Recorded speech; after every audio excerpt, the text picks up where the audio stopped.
for taking the time to come back to the channel. This video we're going to be taking a look at the Prophet Director Destro figure.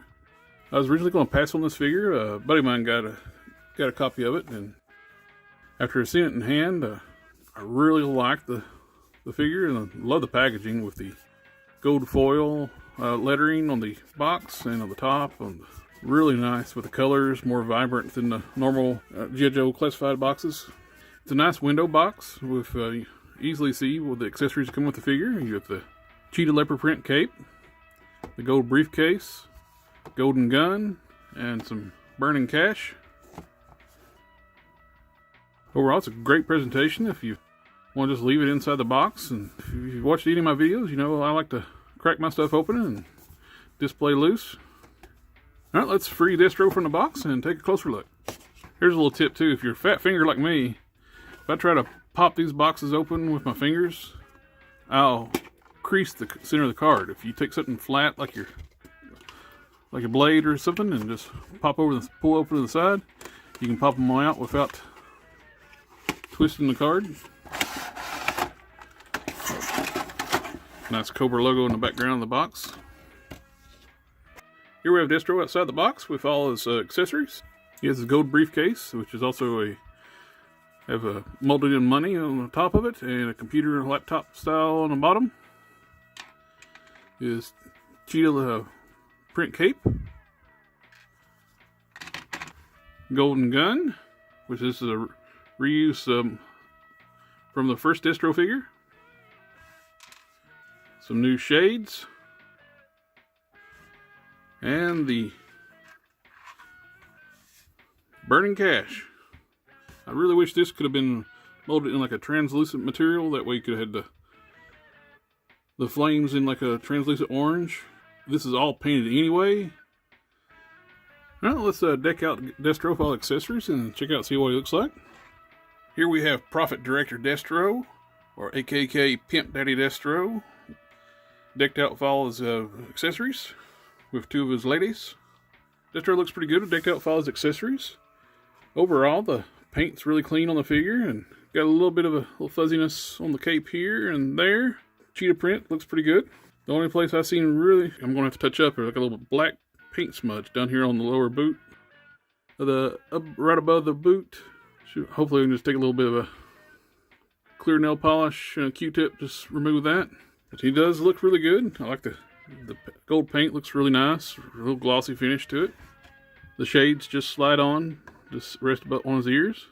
It would have been nice if they actually were a translucent material as well, where you could see through them, but they still look pretty good. He holds all accessories fine. Would have nice had like a little alternate hands though, still, since we didn't get any with the original Destro either. Before we do a rundown on articulation, let's do some comparisons. Here's Destro next to Emma Frost and Jean Grey from the Hellfire Club box set. Here he is next to Snake Eyes and the Amazon exclusive Storm Shadow. Here he is next to the standard Destro and a Bucky Cat bodied Nick Fury. Here he is next to Spider-Man UK and a Hyperion. Here he is next to SH Figuarts Goku and Naruto. Now let's do a little quick rundown on the articulation. The neck is on a disc hinge. You can look up, look down. There's a ball joint on top of the disc hinge where you can full 360. The shoulders will be hindered with the cape on. With the cape on, that's about all you're going to get. But let's pull in the regular Destro just to show how the full range of the shoulders go out to that far. There is a butterfly joint, full 360 without the cape, bicep swivel, double joint elbows, goes all the way up, hinge and swivel wrist. His wrists are hinged properly for gun holding hands, vertical hinges. He has a ab crunch and a twist at the waist, which appears to be a ball joint style joint. The belt is floating, so it gets out of the way for articulation. He has drop down hips, ball joints. With the hip up, you can kick out this far out this far to the side, and the back. When you drop down the hip, you can kick up this far and way out to the side. And with drop down, you should get, and you do get a little more back when they're dropped down. You have a thigh swivel. Difference is between with the thigh swivel, this one, you know, there's a sculpt. Here you got black on black, where you don't really notice it too much. Where you got the cheetah print on the legs, when you use the thigh swivel, you will have a break in the paint. Double joint knees. This one's pretty stiff. You kick all the way up.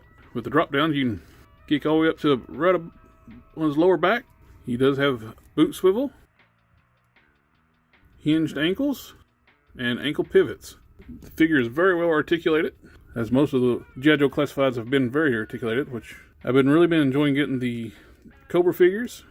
I haven't got too many of the Joes. I'm just not really crazy about the style they're going with the Joes, but the Cobra figures have been more classically styled. They're still updated, but they're still look more like the characters they're supposed to be, more so than the Joes, in my opinion.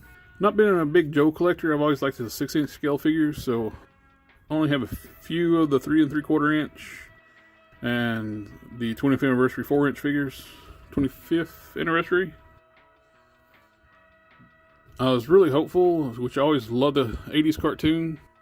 I was hoping when they did the 6-inch line, they was going to go with that aesthetic more. But they decided to go with more modern looks for the characters. But at least I could add more baddies to the shelves, so that's always a plus for me. Oh, and the cape material is super, super stiff. So, like I said, with the cape on, you will not get no movement with the shoulders. A little bit of, you can move your butterfly a little bit, but you will not get out. Final thoughts, I really like this figure. It's kind of cool, wacky looking addition to the shelf, and just the colors and just the wildness of the figure, and looks like you could be keeping Craven some company too with the animal prints. I think this would be a good addition to a lot of people's collections. I'd love to be able to get a Baroness to go with my Destros, which I've had no luck with Target of ever trying to find any Joes there, so I think I found one of the variant roadblock figures there, which I don't like the head sculpt on the roadblock, so I passed on it. But I'm still hopeful we'll get a Baroness on our single card release instead with a Mike, and not be a store exclusive. Hasbro, if you like these style, like repaints, I suggest get this figure, because to me it's just pretty cool. A few little things I would have liked to see, like I would have liked to have the cape a little softer material, and the actual Burning Money casting in like a translucent material, where you could have like a translucent orange through the lights. It would have really popped if it could have been like that. Since they painting the orange and they painting the green, they could have just painted the green and had the orange be the material, which would have been really nice. Same with the shades, but they could have cast those both in translucent materials. But all in all, I'm like having this in my collection. And I hope you all enjoyed the review, and I'll see you all next time.